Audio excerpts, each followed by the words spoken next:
Welcome to the Slop Temple. We pray this video helps. In this video, I will explain how to file 1099 QuickBooks.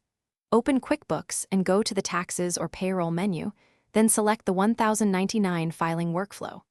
Verify each contractor record has a valid TIN, legal name, and email address. Reconcile your expense accounts to match total payments and fix any mismatches before generating 1099 drafts for review and e-file submission.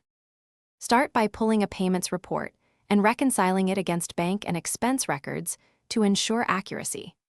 Request missing W-9s from contractors to capture correct TINs and legal names.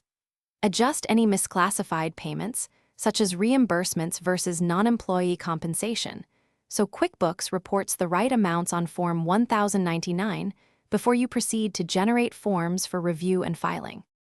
If you're finding this helpful, please subscribe and like so I can keep making clear tax walkthroughs. Quick recommendation.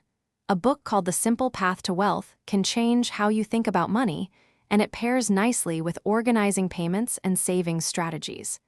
Check the description for the link and other deals so you can grab it easily, and now let's get back to the video.